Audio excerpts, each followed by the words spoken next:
गाजियाबाद में crime petrol की कहानी। प्रॉपर्टी के लिए दोस्त को मौत के घाट उतारा। 3 महीने बाद पुलिस को नहर में मिला शव। उत्तर प्रदेश के गाजियाबाद से दिल दहला देने वाली खबर सामने आई है। गाजियाबाद के साहिबाबाद इलाके में शालीमार गार्डन थाना क्षेत्र में 3 महीने से लापता प्रॉपर्टी डीलर का शव नहर में पुलिस को मिला। आरोप है कि प्रॉपर्टी डीलर की हत्या उसी के ही दोस्त ने करोड़ों की प्रॉपर्टी के लिए कर। आपको बता दें कि शालीमार गार्डन थाना क्षेत्र में 3 महीने से एक प्रॉपर्टी डीलर राकेश वार्षण ने लापता था, जिसके बाद वार्षण की पत्नी ने अपहरण का मुकदमा कराया।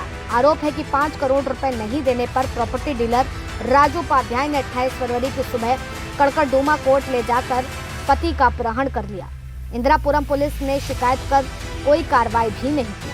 अब पुलिस अधिकारी के निर्देश पर शालीमार गार्डन पुलिस मामले में की जांच की है, जिसके बाद इस हत्या के बारे में भी सच पता चला है। दिनांक 30 मई को थाना शालीमार गार्डन में एक सूचना मिली थी, जिसमें वादी द्वारा बताया गया था कि उसके पति को राजू उपाध्याय और कुछ अज्ञात व्यक्तियों द्वारा अपहरण करके उसके साथ कुछ गलत किया हुआ। इस सूचना जैसे मिलती है, पुलिस ने तुरंत ही इस घटना का एफआईआर पंजीकृत किया गया और टीमों को लगा के सफल अनावरण के लिए प्रयास जारी किए। उसी क्रम में आज दिनांक 7 जून को इस घटना को अंजाम देने वाले 4 अभियुक्तों को गिरफ्तार किया गया है। इनसे पूछताछ की गई तो इन्होंने घटना के बारे में पूछताछ में ये बताया। जो मृतक है राकेश वार्षणे और उसका जो पार्टनर है राजू उपाध्याय, इनके बीच में प्रॉपर्टी बेचने के लिए नवंबर में एक डील हुआ था, जिसमें मुरादाबाद की प्रॉपर्टी थी, वो बेचने के लिए राकेश ने राजू को दी थी। इस प्रॉपर्टी का जो कीमत था वो 20 करोड़ थी, जिसकी वजह से इसके नीयत खराब हो गई और उसी टाइम से दिसंबर से इसने इसकी हत्या करने का प्लान बनाना स्टार्ट कर दिया। इसने अपने 2 साथी अनुज और कृष्णा, इनको इसके बारे में बताया और उन्होंने इसमें शामिल होने के लिए तैयार हो गए। दिसंबर से ही प्लान करके उन्होंने जब 28 फरवरी को इस घटना को अंजाम दिया, तो उसमें जब ये कड़कड़डूमा कोर्ट में मृतक राकेश वार्षणे थे, वहाँ उनसे राजू उपाध्याय मिले। उन्होंने उसको कड़कड़डूमा कोर्ट से वो अपने ऑफिस दिलशाद गार्डन ले गए दिल्ली में। वहाँ पे इन्होंने शराब का सेवन किया, जिसमें नशा होते ही उन्होंने नीला थोता नामक एक जहर उसमें मिला दिया। जैसे ही मृतक राकेश वार्षणे बेहोश हो जाते हैं, वहाँ पे जो उसके दूसरे साथी थे हरीश शर्मा, इन्होंने उसको 6 एनेस्थेसिया के इंजेक्शन दिए और जैसे उनको इन चारों को यकीन हो गया कि अब ये पूरे बेहोश हो गए, अनकॉन्शियस हो गए, हिल नहीं सकते, तो उन्होंने वहाँ से उसी के गाड़ी में, क्रेटा गाड़ी में मृतक को डाल के उसको दिल्ली से गंगनहर लेके आए और वहाँ पे इसे डंप कर दिया और जो इसकी गाड़ी थी वो वापस जाके शालीमार गार्डन एरिया में रख दी।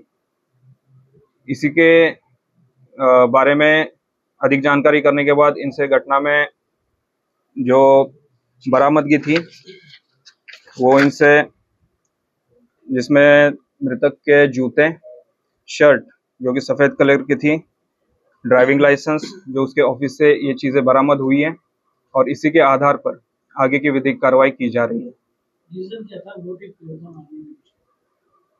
इस पूछताछ में मोटिव ये चल के बाहर आया है कि जो मुरादाबाद की प्रॉपर्टी थी, जो कि बेचने के लिए जिसकी जीपीए मृतक ने राजू उपाध्याय के नाम की थी, उसी को लेके राजू उपाध्याय की नीयत खराब हो गई। उसे लगा कि अगर इसे कुछ हो जाता है तो ये सारी प्रॉपर्टी मेरे नाम आ जाएगी। इसी के चलते ये सारा साजिश रची गई। इस प्रॉपर्टी की कीमत अराउंड 50 to 20 करोड़ है। एक चीज और कि पुलिस को ये केस क्रैक आउट करने में टाइम हो रहा है, क्या जो मुख्य आरोपी है वही पूरे परिवार के साथ उनको मिला था, इस केस की जब इन्होंने घटना का अंजाम दिया 28 फरवरी को, उसके बाद जो इसका मुख्य आरोपी है राजू उपाध्याय, ये खुद परिवार के साथ आके पुलिस को कंप्लेंट देता रहा, परिवार के साथ बन के इस मुकदमे की पैरवी करता रहा और इसीलिए वो कंटिन्यूअसली पुलिस को गुमराह करता रहा। इसने काफ़ी फेक कॉल करवाए और काफ़ी डिस्ट्रैक्ट करने का प्रयास किया और ये इसी के चलते हुए इसमें जो भी था इस घटना को वर्कआउट करने में थोड़ा देर लगा। इसी घटना ने दोस्ती जैसे पवित्र रिश्ते को फिर शमशार कर दिया है। डीसीपी ने बताया है कि राकेश वार्ष्णेय के दोस्तों ने मुरादाबाद की 1 करोड़ रुपए की प्रॉपर्टी की लालच में पहले उसका अपहरण किया, उसके बाद हत्या कर दी और शव को नहर में फेंक दिया और पूरे वारदात को क्राइम पेट्रोल की तरह अंजाम दिया गया। पुलिस की पूछताछ में आरोपी दोस्तों ने बताया कि मुरादाबाद की 1 करोड़ रुपए की प्रॉपर्टी की लालच में उन्होंने इस घटना को अंजाम दिया। जब पुलिस ने गहनता से कड़ी दर कड़ी जोड़नी शुरू की तो उन्हें लापता हुए शख्स की हत्या कर उसके शव को गाजियाबाद की नहर में डंप करने वाले हत्या आरोपी ही मिल गए। उन्हें ऐसा लग रहा था कि अगर उनका दोस्त लापता हो जाता है तो यह प्रॉपर्टी इन सभी की हो जाएगी। एक को लालच दिया गया कि हम तुझे एक नई एम्बुलेंस दिलाएंगे, क्योंकि वो एम्बुलेंस ड्राइवर था और उसकी ही एम्बुलेंस में ही बॉडी को ले जाकर डंप किया गया और उस एम्बुलेंस वाले दोस्त को नई एम्बुलेंस दिलाने का वादा किया। अब गाजियाबाद पुलिस ने इन चारों आरोपियों को गिरफ्तार किया है, जिन्हें अब जेल भेजा जा रहा है। इस तरह चंद पैसों की लालच में दोस्त खूनी बन गए और एक पत्नी से उसका पति और बच्चों से उसका पिता तक छीन लिया।